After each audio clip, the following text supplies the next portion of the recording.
The truth is, Kenyan politics is in chaos. Actually, regional politics, the entire East Africa politics, is in very serious chaos. Now put yourself in the shoes of these politicians. If you are them, what would you do in this kind of environment? Well, most people do not react very well or in a very smart way to rapid change and chaos. They don't. That's the truth. And President Ruto has decided to respond by doing same old and following his plan, despite the chaos. And I think he's hoping that somewhere down the road the storm will ease, and you'll get a breakthrough somewhere. Hey, anyway, welcome to my show today, where I'm going to break all this down, and especially the recent, actually yesterday, tour of Ukambani, which President Ruto started. You know, there are not many people who understand Kamba politics. Well, stick with me. At the end of my show today, you will thoroughly understand Ukambani politics. And you'll also be able to know why, in my opinion, Ruto is wasting his time in Ukambani. It is not what he thinks it is. Okay? Stick with me and you'll know exactly what I mean. Welcome to my very informative and I hope entertaining show that I've prepared for you today. Folks, twende kazi.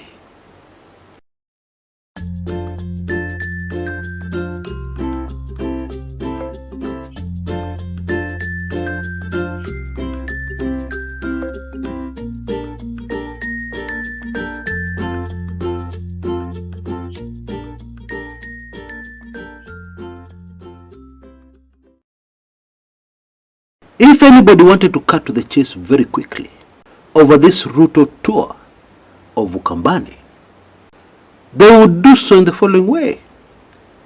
This is all about one individual. Okay?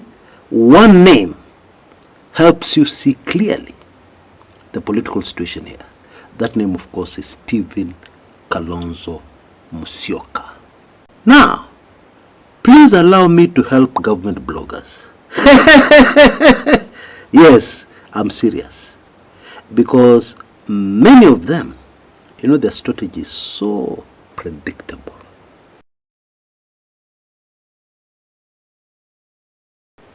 They have gone out of their way to find out, kumekucha is which tribe? Oh, ni Mkamba. And then they pollute the comments area with what they think will touch me, or with what they think will affect me. Friends, please assist me a minute to help them here. Especially because we are about to talk about Stephen Kalonzo Musyoka. So some people will say, si kumekucha ni Mkamba na anaongea kuhusu Kalonzo, haizi kutuambia ukweli wote. Is born to hide some Kamba things there. Now, my father, who was also my political lecturer, hailed from Machakos County. He belonged to the Akamba community. My late mother, who passed on when I was about only 12 years old, hailed from the Bukusu community within the larger Luhya tribe. And because my dad was a cop, being transferred all over the place all the time, I grew up all over Kenya.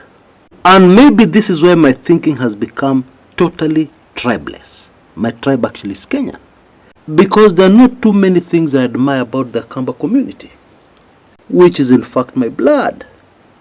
Actually, I admire much more the house of Mumbi, the Agikoyo. I absolutely love my name Karaoke Kumekucha. I love it. And on the other side, I really admire and love the neighbors of the Bukusu, the Luo community. If I had a choice to come back to this planet and to be able to choose my tribes, I would choose without hesitation half Kikuyu, half Luo. The Kikuyu, many things, but including the ability to make money, which is natural in many instances. And the Luo for their sheer brilliance. Those guys are sharp. You know, the very first black African Kenyan to qualify as a lawyer, a man called Agwins Kodek. You know, Bwana Kodek would give a submission in a court of law in colonial Kenya that would cause judges to immediately call for recess, and then they would go scrambling into their textbooks on law. And this is a judge. Amechanganywa akili by a lawyer, tena a black, as my dad used to say, a black lawyer. What? Na sio chocha, let me give you a brief story. When Agwins Kodek came back into the country with his British wife, he was immediately arrested at the airport. His crime? In colonial Kenya, it was a very serious criminal offense to have any romantic relationship with a white. Okay? And so according to the laws of the land, the marriage between Mr. and Mrs. Kodek was null and void in Kenya. It did not exist. And so Kodek went to court.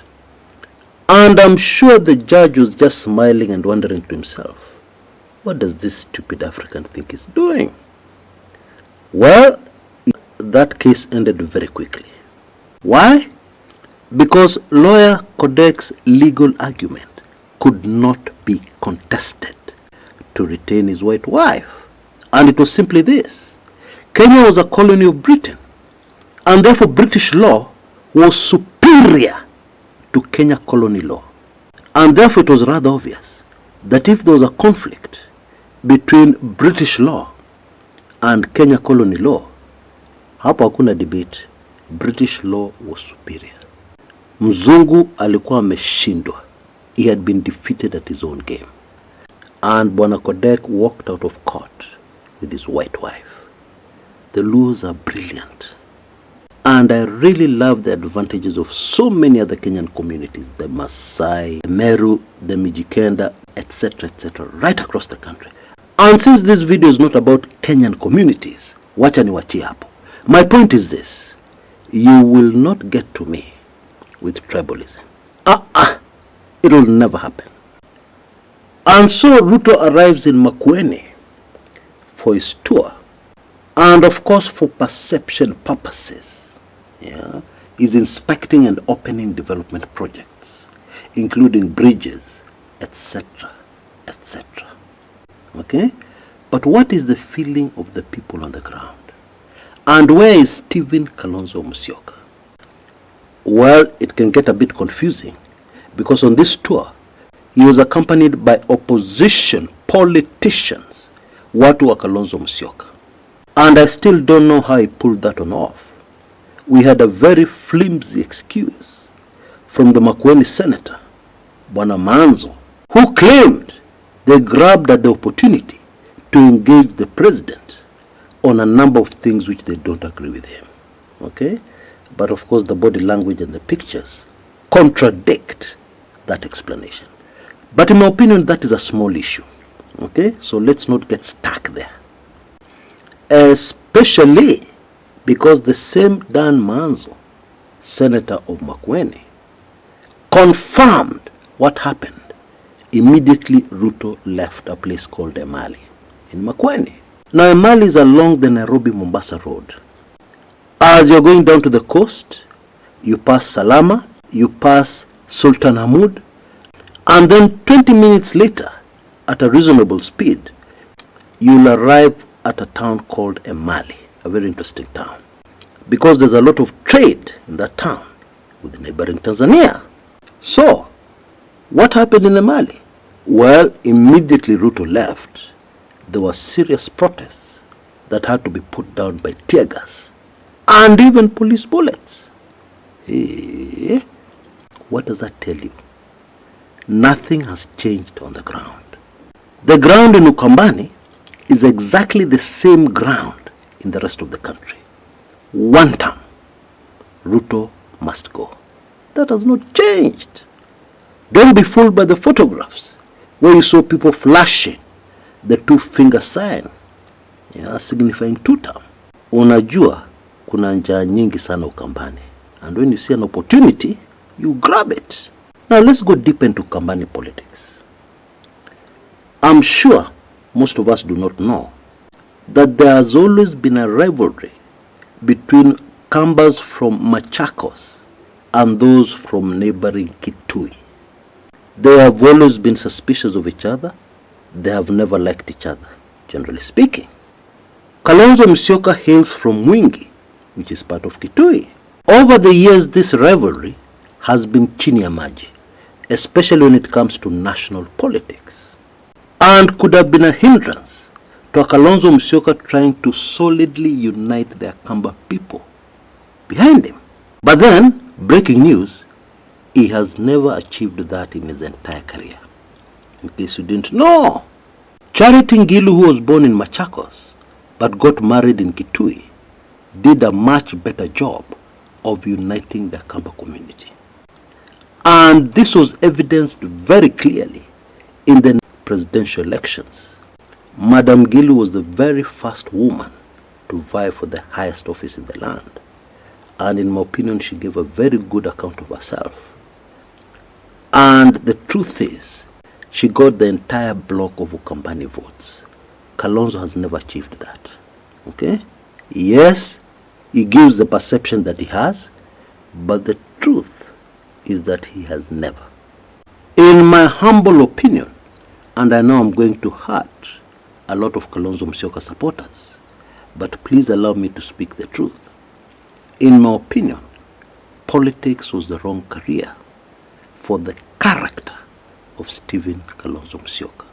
Because you see, when you're in politics and you want to be a kingpin, you must be attractive to the voter. And the problem with Kalonzo Musyoka is that he lacks a lot of attributes that would make him wildly popular, even amongst his community. And so the response he has is always lukewarm. Okay? Even when people vote for him, they vote for him in a lukewarm manner. It is not hot and it is not cold. Iko hapo tu. In many ways, Kalonzo Musyoka is very similar to Emilio Stanley Mwai Kibaki, that kind of politician, who does not evoke emotions, the kind of emotions to get that wild support from the people that one needs to be propelled to the presidency. But kumekucha, Kibaki made it to the presidency. Yes, he did. Courtesy of Raila's words, Kibaki tosha. Okay? And he was propelled into the presidency under a large coalition which wanted to remove Kano. The Rainbow Coalition. That's how Kibaki became president. Otherwise, he'd never have seen the presidency. That is politics. That is how politics goes. Okay? And I didn't make the rules. So don't get mad at me. You see, the big mistake most of us make when we're trying to analyze Ukambani politics is that we forget that the Kamba are Kenyans. They are feeling the pain of the Ruto presidency just like any other Kenyan. But for most of them it is worse, because already their life was hard. Now comes a president who doesn't care. That is what the protests at Emali, immediately Ruto left, were all about. People are not happy. They're angry. One term is all they want. They can't see anything else. They don't want to know anything else. One term. You too. Now I can hear the mamas. Oh, Chris, when I don't know the Kamba people, they're very cool. Awana fujo. They're just known for that other thing. Wakamba wana shida. Chris, what are you talking about? I hear you. Well, let me take you back in history to the 90s, when the late General Jackson Mulinge was campaigning for a parliamentary seat. And this story illustrates very well what we've been talking about. Yeah, how attractive is a politician? Because if you're not an attractive politician, whether you like it or not, somewhere down the road, kitaumana, yeah, with the public. So Mulinge had an excellent development record. Let's put it this way. The development Mulinge brought to Ukambani was many, many more times more than all the other previous Kamba politicians since independence put together, and then still multiply that figure. Mulinge had an excellent development record. But of course he did not have that oomph that a politician needs. Okay? And so he's campaigning and he's telling the people, you see this road here, tarmac? It is me who organized it. You see that hospital there? It is among the many that I've built, that have saved lives, very many lives, in Ukambani. The response of the people? They were very angry. When he mentioned the road, they responded in anger. Osa! In Kamba that means, take it. Take that road. We don't need it. When he mentioned the hospital, Osa! Any other development project, Osa! Take it. Park it carefully in those vehicles of yours and take them away. We don't need them. Bring us back our rough roads, take away the hospital. We don't need it. We'd rather die than vote for you. That is what the Kamba people, who you claim are cool and calm, were telling him in the 90s. In fact, my late political lecturer, who was a great friend of Mulinge, was at that meeting. And I can assure you, Mulinge would have been assaulted had it not been for the fact that he was a former military man. Watu walimuogopa. If you don't have the charisma, if you don't have Raila Odinga's empathy, the ability to feel exactly what the people are feeling, politics, wachana nae. That is my strong advice. Because you will do many, many things for the people. And the response, at the end of the day, when you go back to them to ask for their votes, Osa! That is human nature, and that is politics. It is important to understand that. Especially because, if you want to understand what is happening in Kenya now, you imagine a situation where a politician has done zero.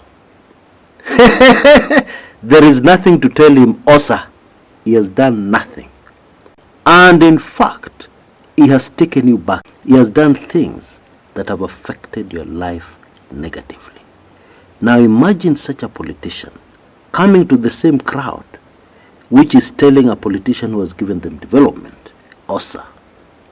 How do you think they're going to react to such a politician?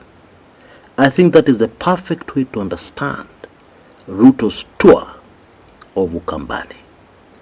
Just that brief sentence I've just uttered, that is the perfect way of understanding what is going on here. And indeed, what is going on across the entire country, in every corner of the Republic. You know, in my video today I've mentioned the late Raila Amolo Odinga. Now, talking about the late Raila Amolo Odinga, increasingly, many Kenyans are starting to believe, yes, Raila was old, but his passing on, there are too many mysteries linked to it, too many question marks.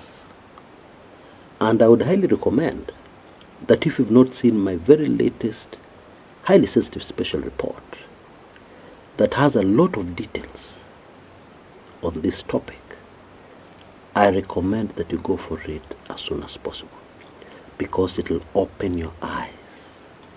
And this special report is not my views, no. It points to specific pieces of evidence. And it gives in great detail exactly how this thing was done.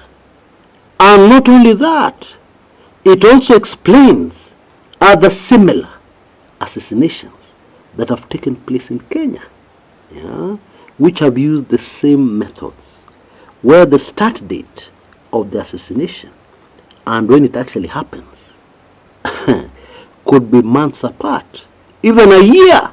Oh yes. Please listen to this very brief excerpt from a special report, yeah, to get an idea of what I'm talking about. Yeah, how this hero of Kenya passed on. This is so sad. Listen in. It was executed by introducing two pills, two specially designed pills in a normal pill box, yeah, where the patient is supposed to take one pill per day. Just two rogue pills were introduced. And we know there are two because one was found and it was assumed the other one was taken because the symptoms and everything that happened, what his dead body was telling experts, this is exactly what he took that ended his life. Now the usual dosage for ephedrine is 12.5 milligrams, 25 milligrams tops every 4 hours. Now, these killer pills were 1,000 milligrams. Now remember, we're talking about assassinations where the start date and the date where it finally happens are very far apart. So in this particular instance, we do not know. As I told you, this thing is very detailed, and you can get it in your inbox within no time. Pop! For only Kenya shillings 3,999, Kenya shillings 3,999. I believe you can see details on your screens right now. Please move with speed. This offer is about to end. But then you can also do better than that. You can get a golden key. Now the last offer ended, but now you can get an annual golden key, a golden key that will take you for a whole year of getting everything and anything kumekucha, also including what we have produced in the past, for only Kenya shillings 5,999. Okay, please take full advantage of this. Details on your screens right now. However, if you've been a supporter of this channel for a long time, yeah, and you can easily prove it, for instance, maybe you're a member of the weekly intelligence briefings, then you have a small window of opportunity to get the live golden key for that very special price of the offer that has ended of Kenya shillings 6,555. Details on your screens right now. Please rush. This is a very small window of opportunity for you to act. Until next time, this is Chris Kumekucha.